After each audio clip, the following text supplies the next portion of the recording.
Saya hamba Allah mau tanya, bolehkah budidaya maggot BSF?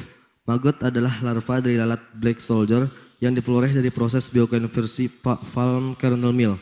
Nama latinnya adalah Hermetia iluscens, Diphthera family, Stratiomyidae. Biokonversi merupakan hasil fermentasi sampah-sampah organik menjadi sumber energi metan yang melibatkan organisme hidup. Dan apa hukumnya diberikan ke hewan ternak, lalu hewan ternak dimakan? Mohon jawabannya Buya. Terima kasih Buya. Baik. Bahasa Latinnya begitu. Bahasa Jepangnya adalah ulet. Pabrik ulet. Bahasa Inggrisnya pabrik ulet. Bahasa Jepangnya pabrik ulet. Yaitu membuat dari kotoran atau apa itu akhirnya keluar ulet. Ulet itu dari lalat tentunya. Ulet. Dan juga dia beda dengan itu adalah jangkrik semuanya. Gimana kalau orang membuat itu semuanya dibudidayakan sampai banyak. Kemudian setelah itu buat makanan ternak, makan burung dan sebagainya. Beliau bertanya tentang bagaimana kalau burung ternaknya makan ini. Maka dalam bahasa, dalam istilah menjawab ada namanya uslubul hakim. Ada yang perlu lebih penting dijawab daripada itu semuanya. Yaitu bagaimana hukum menernaknya, kemudian bukan urusan binatangnya setelah makan. Akan tapi setelah itu menjual. Kalau burungnya yang makan atau ayamnya yang makan ulet tadi, itu sama ayam makan kotoran ayam. Makan yang lainnya, kalau uletnya jadi bangkai. Ini babnya nanti itu mudah masalah jalalah. Jadi yang perlu ditanyakan bagaimana membudayakan kemudian dijual untuk kepentingan ternak ayam, bebek dan sebagainya. Maka hukumnya menernak ini jika tujuannya adalah untuk kemaslahatan manfaat, ternak menjadi sehat dan sebagainya, daripada harus makan kimia-kimia yang menjadikan orang kena kanker. Maka ini sah boleh. Membudidayanya boleh, untuk makan bebek sendiri juga boleh. Sekarang bermasalah menjual. Para ulama akan menyebutkan bahwasanya syaratnya barang yang dijual belikan adalah diantaranya harus ada manfaatnya. Ulama menyebutkan contoh yang tidak manfaat ada ular, kalajengking dan sebagainya. Termasuk kita kembangkan jangkrik. Juga maggot tadi atau ulat itu adalah tidak bermanfaat dalam bahasa fikih kan. Cuman sebetulnya masalah manfaat itu dikembalikan lagi kepada kebiasaan di masyarakat tersebut. Nah, akrab kalajengking untuk apa? Lintah untuk apa? Ternyata sekarang lintah untuk pengobatan.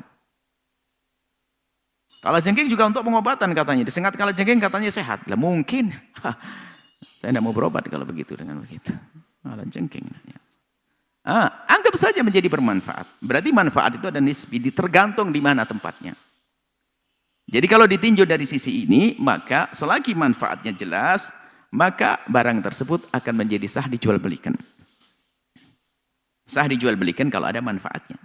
Untuk beri makanan ayam dan sebagainya. Baik, ini karena sah karena ada manfaatnya.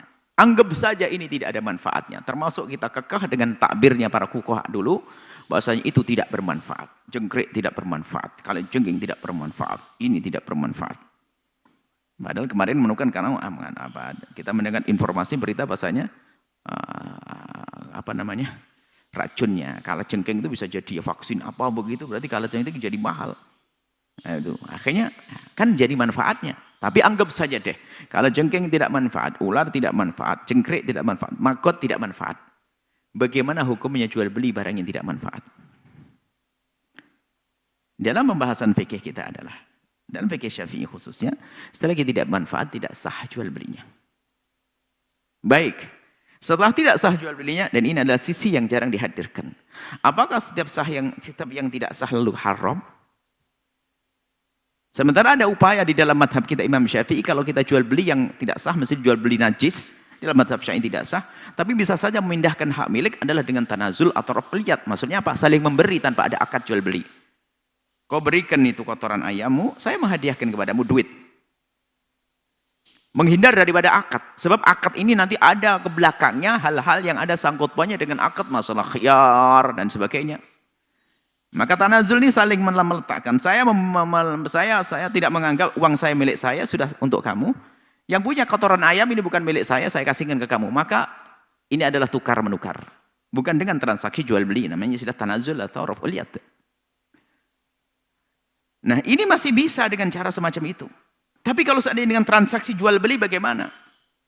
Kalau tetap kita kekeh dengan mazhab Syafi'i, bagaimana untuk mengesahkan orang jual pupuk, jual kotoran ayam dan sebagainya, pupuk kotoran?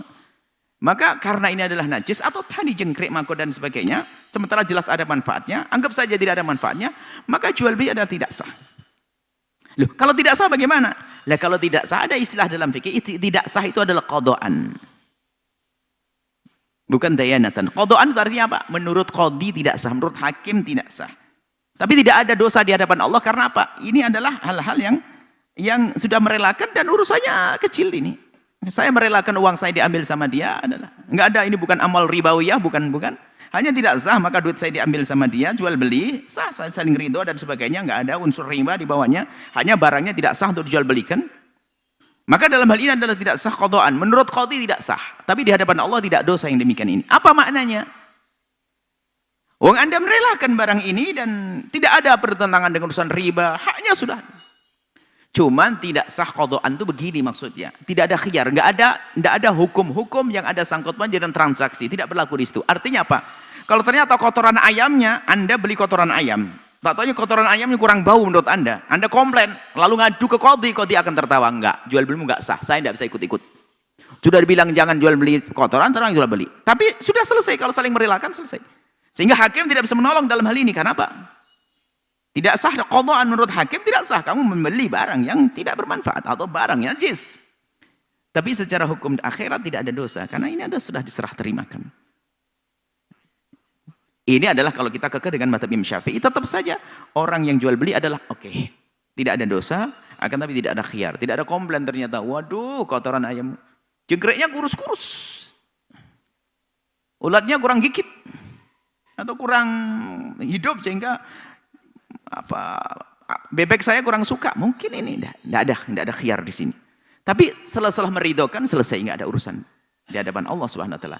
Ini adalah ini. Berbeda kalau sudah kita kepada madhab lain yang kita sebutkan menganggap itu ada manfaat untuk makanan bebek, makanan itik, makanan itu adalah menjadi sah. Artinya gampang yang demikian ini. Yang harus betul-betul waspada adalah ada penipuan dalam transaksi, itu nyakiti hati orang. Ada riba yang jelas, ada ini nyakiti hati orang dan durhaka kepada Allah.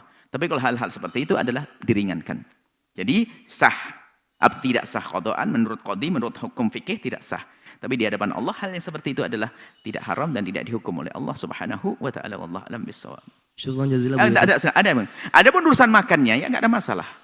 Makan kalau masih hidup dan sebagainya enggak ada makan hidup, jadi bukan makan. Ayamnya bisa disembelih. Jangankan kok makanan ulet itu, kalau ada kotor ayam Anda kasih makan, mohon maaf, abon babi, kasih makan abon babi sama kotoran manusia, ayam Anda setiap hari makan itu tetap halal.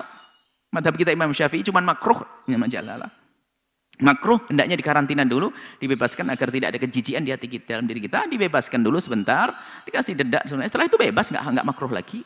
Makruh tapi tidak haram. Bukan langsung wah ini kotoran manusianya jadi daging, nggak ada itu. Seperti itu. Mungkin Anda bertanya sisi ini kan, tadi kami beri jawaban yang lebih yang bonusnya tadi. Wallahu a'lam bishawab.